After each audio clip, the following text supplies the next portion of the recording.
Nylon guitars are sort of back in style, and believe it or not, it is no thanks to traditional classical guitar players. Instead, the people who've brought the nylon string guitar back into the guitar mainstream are the likes of Tim Henson of Polyphia. And I like Tim Henson's nylon Ibanez signature guitar, I do.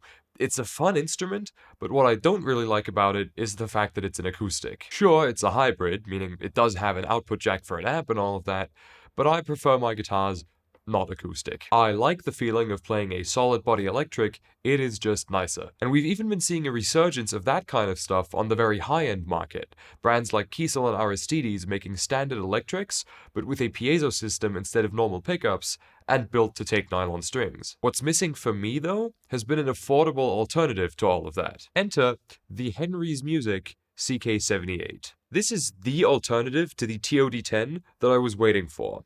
Full disclosure, I am not being paid for this video, however, the guitar was sent out to me by Henry's Music to be able to make this video with, and if you happen to want one after watching this video, there is an affiliate link in the description. I will also not be employing the art of fingerstyle guitar in this video, so don't bother commenting about it. Please, I beg you, please don't.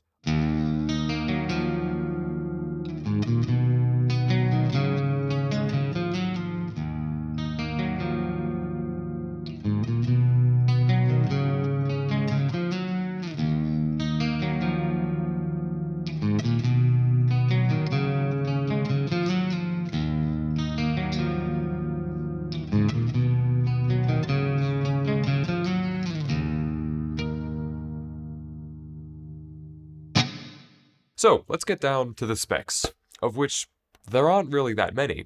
It's got a solid okume body with a spruce top, painted in this lovely purple, roasted maple neck, and what I presume to be a rosewood fretboard, 22 frets, and the fret size I would describe as somewhere between very skinny and medium. My preference in fret wire usually tends to fall closer to the tallest on the market, but this kind of guitar with frets that basically feel like a scalloped fretboard would probably be kind of weird. It's got an active piezo system, obviously, which is presumably in the bridge, though I'm not really an expert on where those are usually hidden inside guitars like these. Pretty sure it's the bridge though, at least I know it is on a bunch of like ESP and Music Man guitars. One volume, one tone, and one of the coolest parts, it's got a headphone output. This thing resonates quite well acoustically, meaning you can totally play it unplugged and be just fine, but for some extra volume and immersion into the playing experience, you can plug headphones into it and just get the straight piezo output. Though, and I hate to admit this, my headphone output isn't screwed in. Not a difficult fix by any means. Take off the jack plate real quick and screw it back on with a nut of the appropriate size, but I don't currently have a nut of the appropriate size, and also that shouldn't happen. I didn't actually notice this for weeks because I wasn't trying to use the headphone feature, so I just noticed it like today when I tried out that feature before shooting because I totally forgot that I hadn't yet. And it probably came loose during handling in the factory or shipping or whatever and isn't representative of every model, but I would be remiss if I didn't mention it. Everything that comes across my bench must get equal nitpicky treatment. Something I personally don't really like about it that you may love is the fact that it's Telecaster shaped. I, to no end, have spoken about how much I dislike the Telecaster. One thing I love about it, though, is that it comes in purple. Sure, they've got a boring, flat black version too, but I love purple very much. You win some and you lose some. If you happen to love purple and Telecasters, you've lucked out with this one. If you hate both, oopsies. At a price point of €449, or around 465 US dollars, this thing is pretty fucking amazing. That price may seem very, very low, but if you think about it, there isn't really all that much to this. What makes a standard electric guitar more expensive is the pickups and hardware, of which this barely has any. The bridge, like on any classical guitar, is basically just a slotted nut glued to a piece of wood, and it has very rudimentary electronics. A piezo system, one volume, one tone, that's it. So the actual guitar as a whole package can be much better than a standard electric for the same money, since the money that's being saved on all that stuff can be put into nicer woods and better tuners. Now, what I'd love to know, that probably didn't cross your mind, but it did mine, is how this measures up against a standard electric guitar plugged into something like the Boss AC3, an acoustic simulator pedal. Bands like Symphony X used to use this thing a lot in their older records to sort of get that classical sound without actually using a real one, and while it doesn't sound 100,000% spot on, I kind of want to put it to the test. So I'll be running both the CK78 and a regular electric guitar with the AC3 through exactly the same setup. Just my Blackstar St. James 100 on the clean channel, maybe with some ambient effects. Signal chain on screen and links in the description as always.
Obviously, the pedal sounds a lot more synthetic, but both sounds are kind of cool, and up until now, an acoustic simulator like this has just been my go-to solution for the simple reason that I didn't want an acoustic nylon guitar, which means this thing is actually serving a purpose in the collection now, as opposed to just being another thing I didn't truly need.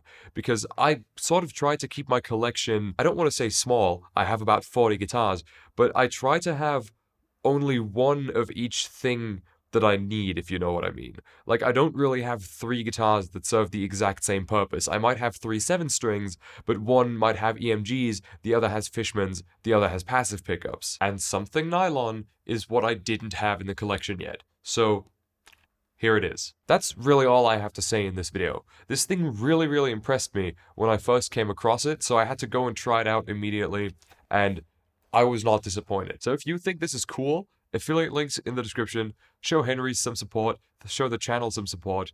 Thank you for watching. Thank you, Henry's, for making it possible. And I shall see you in the next video. Goodbye.